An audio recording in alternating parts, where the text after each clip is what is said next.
अस्सलाम वालेकुम व्यूअर्स, मैं हूं आपका होस्ट अब्दुर्रहमान और डिस्कस करेंगे पाकिस्तान में सोलर एनर्जी की तरक्की जिसने दुनिया समेत अमरीकी माहिरीन को भी हैरान परेशान कर दिया है। जी हां, पिछले साल 2024 के दौरान पाकिस्तान में मजमूई तौर पर 22,000 मेगावाट बिजली बनाने की सलाहियत वाले सोलर पैनल्स इंपोर्ट किए गए। यहाँ एक साल की बात हो रही है, सिर्फ एक साल के अंदर एक ऐसा मुल्क जिसमें दीगर ज़राए से बिजली पैदा करने की टोटल सलाहियत 46,000 मेगावाट हो, वहाँ गर्मियों के अंदर पीक लोड 30,000 मेगावाट हो, उस मुल्क में सिर्फ एक साल के अंदर अगर 22,000 मेगावाट की बिजली पैदा करने की सलाहियत वाले सोलर पैनल्स मंगवा लिए जाएं, तो इट मीन्स उस मुल्क के अंदर डिमांड बहुत ज़्यादा है, लोग बहुत ज़्यादा पैसे खर्च रहे हैं। और इसी वजह से पाकिस्तान दुनिया के उन टॉप टियर कंट्रीज़ में आ रहा है जो सबसे ज़्यादा सोलर अडॉप्ट कर रहे हैं, जो सबसे ज़्यादा सोलर पे शिफ्ट हो रहे हैं। यहाँ तक कि अमरीकी इदारा इंटरनेशनल एनर्जी एजेंसी भी इस मुतालिक सोच विचार पर मजबूर हुआ है कि पाकिस्तान जैसा मुल्क जिसके अपने हालात ऐसे ख़राब हैं, वो किस तरह इतनी बड़ी ट्रांसफॉर्मेशन कर पाया है। यानी जितनी सोलर एनर्जी पूरे यूके ने पिछले 5 सालों में ऐड की है, उतनी पाकिस्तान ने एक साल में कर ली है। और फिर कनाडा के मुकाबले में, यानी कनाडा ने आज तक जितनी सोलर एनर्जी की कैपेसिटी इंस्टॉल की है, उससे ज़्यादा पाकिस्तान ने एक साल में कर ली है। ये इस कदर बड़ा फ़र्क है कि जो वाकई सोच विचार से मुतालिक है। नो डाउट कनाडा यूके को हमारी तरह गर्म ममालिक नहीं है, लेकिन बात हो रही है रिन्यूएबल एनर्जी की। वो फाइनेंशियली तगड़े मुल्क हैं, उनके यहाँ रिन्यूएबल की तरफ ज़्यादा रुझान था हमारी निस्बत। लेकिन हमारे यहाँ क्या हुआ? हमारे यहाँ 2022 के बाद जब दुनिया के अंदर पेट्रोलियम प्राइसेस बढ़ी, बिजली इस कदर महंगी हो गई कि लोगों की बर्दाश्त से बाहर हो गई। फिर मुल्क में IMF के दबाव के ऊपर सबसे बड़ी जो ब्लैक मार्केट थी, यानी कि जो रियल एस्टेट थी, प्रॉपर्टी का बिजनेस था, उस पर अब टैक्सेस लगे, तो जिन लोगों ने खरबों रुपया प्लॉटों के ऊपर लगा रखा था, उन्हें वहाँ से पैसा निकाला। अब वो पैसा कहीं ना कहीं तो इन्वेस्ट करना था, वो सोलर के अंदर चला गया। एक बड़ी तादाद के अंदर हज़ारों मेगावाट सलाहियत के सोलर पैनल्स, इन्वर्टर्स, उनके एसेसरीज इंपोर्ट हो गई।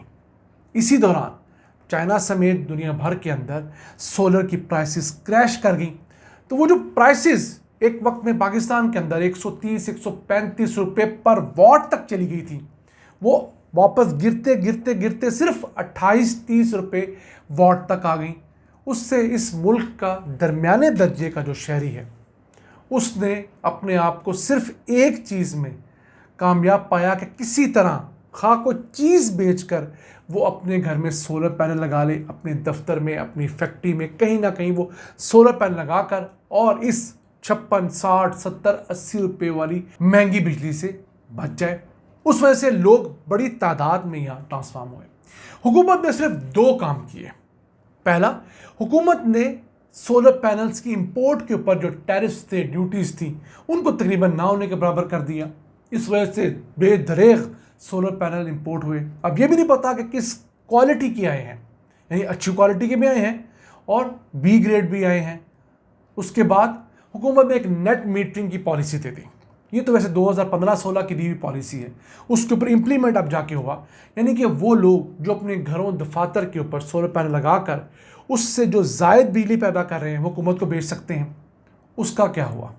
सिर्फ 1.5 साल के अरसे के अंदर 1300 मेगावाट से बढ़कर 4124 मेगावाट नेट मीटरिंग के ऊपर एडिशन हुआ है।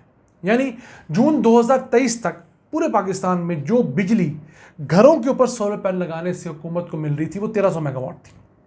31 दिसंबर 2024 को वो बढ़कर 4124 मेगावाट हो गई और उन घरों या दफातर की तादाद बढ़कर 2,83,000 हो गई है।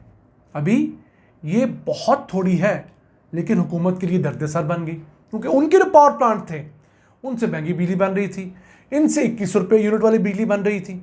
और फिर इन तमाम पावर प्लांट्स के ऊपर, यानी कि ये जो सोलर पैनल के छोटे छोटे हमने सिस्टम्स घर पे लगा रखे हैं, हुकूमत का 1 रुपया खर्च नहीं आया।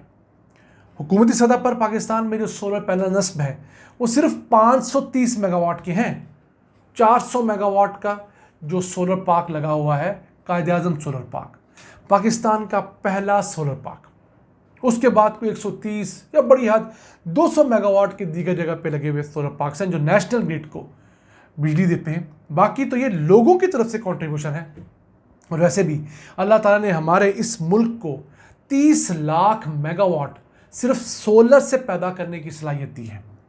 और माहिरीन कहते हैं कि पाकिस्तान के पास जितना सहरा में रकबा मौजूद है, सिर्फ सहरा का, उसका भी सिर्फ 1% रकबा अगर हम सोलर पैनल्स के नीचे ले आए तो पूरे पाकिस्तान की बिजली हम पूरी कर सकते हैं। सहरा में जाने की ज़रूरत भी नहीं थी। अब लोगों ने अपने घरों के ऊपर इतने सोलर पैनल लगा लिए हैं कि वो पूरे पाकिस्तान को दिन के वक्त बिजली दे सकते हैं। यानी 22,000 मेगावाट की तो पिछले साल इंपोर्ट है। आप 2023 की इंपोर्ट डाल लें, 2022 की इंपोर्ट डालें, 2025 की इंपोर्ट डाल लें, तो क्या ये 30-35 हज़ार मेगावाट के सोलर पैनल्स नहीं होंगे? हमारी गर्मियों में पीक डिमांड जो होती थी वो 30,000 मेगावाट होती थी। तो इन हालात में सोलर ऐसा एक अल्लाह की तरफ से दिया हुआ इनाम था जिसने थोड़े पैसों वालों को रिलीफ दिया है। मैं गरीबों की बात नहीं कर रहा, वो बेचारे पिस गए। ऐसे लोग जो एक्सटेंडेड फैमिलीज में रहते थे, किराए के घरों में रहते थे, जिनके पास पैसे नहीं थे कि सोलर अफोर्ड कर सकें, वो तो बुरी तरह से पिसे हैं। लेकिन ऐसे लोग जो थोड़े बहुत बेहतर माशी हालात के थे या ज़्यादा पैसे वाले थे, वो इस सारे क्राइसिस से सुकून से बाहर आ गए। तो देखिए सोलर, विंड, रिन्यूएबल एनर्जी किस कदर सस्ते ज़राए हैं। अब देखना यह है कि इस कदर सस्ती बिजली के होते हुए हुकूमत ने जो महंगे IPPs पाल रखे हैं, जो महंगे पावर प्लांट्स 30-30 सालों के मुआहदों के लिए साइन कर रखे हैं, स्पेशली CPEC के मंसूबे। बाकियों के साथ तो हुकूमत रीनेगोशिएट कर रही है, कुछ मान गए हैं, कुछ बाजू मरोड़े जा रहे हैं तो मान भी रहे हैं, लेकिन चाइनीज़ को हम कुछ नहीं कह सकते। हम पे उनके बहुत एहसानात हैं। और चाइनीज़ के लगे हुए जो पावर प्लांट है वो सबसे महंगे हैं, क्योंकि सबसे आखिर में वही पावर प्लांट लगे हैं। तकरीबन कोई 8,500-9 हज़ार मेगावाट के तो मुकम्मल हुए पावर प्लांट्स हैं। उनके साथ हम किस तरह रिनेगोशिएट करेंगे, क्योंकि उनके कोई 1,000 अरब रुपये सालाना के किराए हैं। कैपेसिटी पेमेंट्स जो हमने चाइनीज़ पावर प्लांट्स को देनी है वो कोई 1,000 अरब रुपये सालाना की है। उसका हमारे ऊपर एक बहुत बड़ा बर्डन तो रहेगा। लेकिन ओवरऑल इस सोलर के ट्रांजिशन ने पाकिस्तान समेत दुनिया भर में सोलर के एक्सपर्ट्स को हैरान ज़रूर किया है। और आज जिस आर्टिकल का हम डिस्कस कर रहे थे आपके साथ, उसका लिंक हमने डिस्क्रिप्शन में भी डाल दिया है। आप स्क्रीन पर उसको पहले देख भी चुके हैं। जो नाज़रीन, जो स्टूडेंट्स उसे पढ़ना चाहें ज़रूर पढ़ें और अपना फीडबैक हमें देते रहा करें। अपने मेज़बान अब्दुल रहमान को इजाज़त दीजिए।